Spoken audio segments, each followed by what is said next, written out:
त्रिगुणातीत होना किसे कहते हैं? त्रिगुणातीत का मतलब है तीनों गुणों से अतीत, यानी कि तीनों गुणों से परे। एक होता है सत्वगुण, एक है रजगुण, एक है तमगुण। जब मनुष्य के शरीर का निर्माण हुआ तो तीनों गुण इसमें समाहित कर दिए गए। हम में से हर व्यक्ति की कोई ना कोई प्रवृत्ति है। किसी में सत्वगुण की अधिकता है, किसी में रजोगुण की अधिकता है और किसी में तमगुण की अधिकता है। सत्वगुण की अधिकता जिस व्यक्ति में पाई जाती है हम कहते हैं सात्विक व्यक्ति है। जिसमें रजगुण की अधिकता होगी हम उसे राजसिक कहेंगे, और जिसमें तमगुण की अधिकता होगी हम उसे तामसिक कहेंगे। सत्वगुण का मतलब क्या है? जैसे दया करना, उपकार करना, किसी के प्रति अच्छी भावना होना, किसी के कल्याण की भावना होना, किसी का उद्धार कैसे हो, हम पुण्य कैसे करें, किसी की सहायता कैसे करें, ये सात्विक व्यक्ति के लक्षण हैं। रजगुण का मतलब राजसिक। राजसिक व्यक्ति कैसा होता है? मानो जिसके अंदर बहुत ऊंचा उठने की कामना हो। मैं एक बहुत बड़ा इंजीनियर बन जाऊं, मैं डॉक्टर बन जाऊं, मैं इस राज्य को प्राप्त कर लूं, मैं मंत्रिमंडल में इस पद को हासिल कर लूं, मेरा वहां पर शासन हो जाए, मेरी वहां भी सत्ता फैल जाए। ये जो भावनाएं हैं वो राजसिक व्यक्ति की भावनाएं होती हैं। एक होता है तामसिक गुण, जिसमें तमस, आलस्य, निद्रा, बस इस प्रकार के विकार पलते हो, जो विकारों में जीवन काट रहा है, जिसको आलस्य इतना प्रभावशाली है कि कर्म क्षेत्र से भी जो पीछे हट रहा है, हम कहते हैं तामसिक है। आलस बहुत ज्यादा करता है, आलस्य में डूबा रहता है, कोई काम जल्दी करने को तैयार नहीं होता।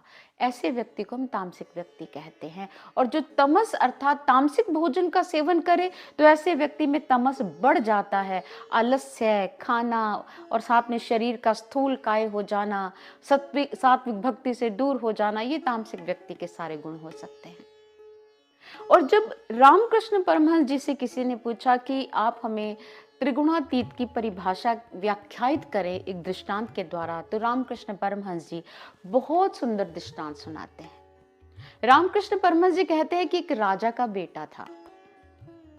वो वन में गया, बिना सैन्य सुरक्षा के अकेला ही शिकार करने चल पड़ा। तो वहां पर 3 चोर थे जिन्होंने उस राजकुमार को घेर लिया।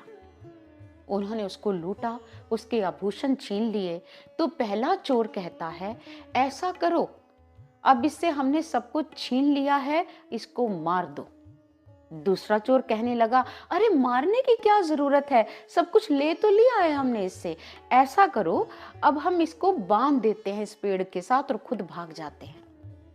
तीसरा चोर कहने लगा, अरे जब सब कुछ छीन ही लिया है, हमें तो धन आभूषण से मतलब था, वो हमें मिल गए। ऐसा करो, इसे जीवित छोड़ दो, कम से कम ये बेचारा अपने घर तो चला जाए।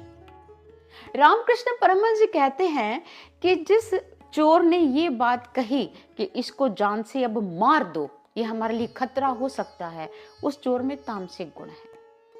जिस चोर ने ये बात कही कि अब आभूषण वगैरह हमें सब कुछ मिल गया है, इसे क्या करते हैं, पेड़ के साथ बांधकर चले जाते हैं, वो चोर राजसिक गुण का है। और जिसने कहा कि जब सब कुछ मिल ही गया है, बेचारे को छोड़ दो, वो घर तो पहुंच जाए, उसमें सात्विक गुण है। पर रामकृष्ण परमहंस जी इस दृष्टांत को सुनाने के बाद कहते हैं, तीनों चोरों ने अलग अलग बात कही अपने अपने गुण के अनुसार, पर क्या तीनों चोर राजा की कृपा के पात्र हो सकते हैं? नहीं। चोर चाहे सात्विक प्रवृत्ति का है, चोर चाहे तामसिक है, चोर चाहे राजसिक है, वो राजा की कृपा का पात्र नहीं होगा। ये दृष्टांत हमें समझा रहा है कि राजा परमात्मा है और राजकुमार जीवात्मा है। ये तीनों गुण आत्मा के लिए उपयुक्त नहीं है। इसलिए भगवान श्री कृष्ण कहते हैं, तीनों गुणों से ऊपर उठो, त्रिगुणातीत हो जाओ, जहां पर हम एक मनुष्य के रूप में कर्म तो करते रहें लेकिन किसी विकार में फंसे नहीं। उन्होंने यहाँ पर त्रिगुणातीत होने का मतलब ये नहीं कहा कि व्यक्ति आध्यात्मिक उत्थान ना करे। त्रिगुणातीत होने का मतलब ये भी नहीं है कि व्यक्ति दान पुण्य ना करे। त्रिगुणातीत होने का मतलब ये भी नहीं है कि हम अपना सामाजिक विकास ना करें, आर्थिक विकास ना करें। त्रिगुणातीत का मतलब क्या है? मानो हम अपने मानव शरीर को समझने की कोशिश करते हैं। मानव शरीर को अगर समझना है तो हम एक फल से समझ सकते हैं। जैसे एक फल है आम। आम के सबसे पहले बाहर एक क्या है? लेयर है, जिसे हम छिलका कहते हैं। आम के भीतर क्या है? आम के भीतर है गूदा, जिसे हम सेवन करते हैं, जिसका हम रस प्राप्त करते हैं। और उसके भी भीतर क्या है? एक गुठली है। तीनों चीजों का विकास होता है, बीज से गुठली, गुठली से गूदा, गूदा के ऊपर छिलका।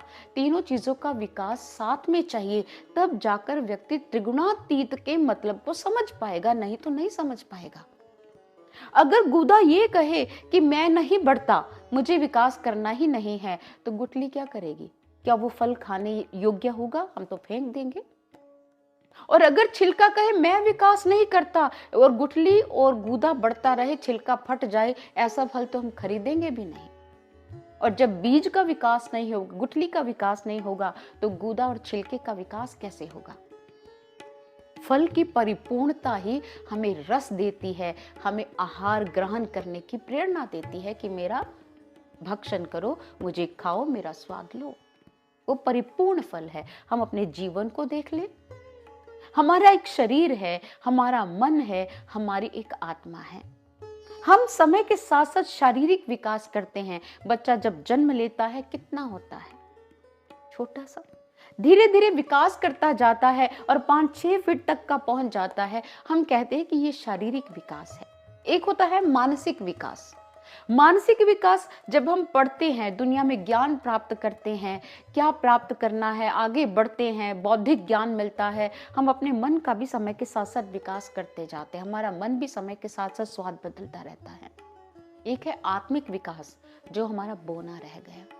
आत्मा क्या है? शरीर के अंदर है, उस तक पहुंच नहीं। प्लेटो कहते नो दाई सेल्फ, अपने आप को जानो। भगवान बुद्ध कहते अप्पा दीपो भव, अपनी आत्मा से जुड़कर काम करो, क्योंकि ये आत्मा परमात्मा की अंश है, और आत्मा से जुड़कर हम कोई भी अच्छा काम करेंगे वो भगवान के चरणों का प्रसाद बन जाएगा और भगवान इसे ग्रहण कर सकते हैं।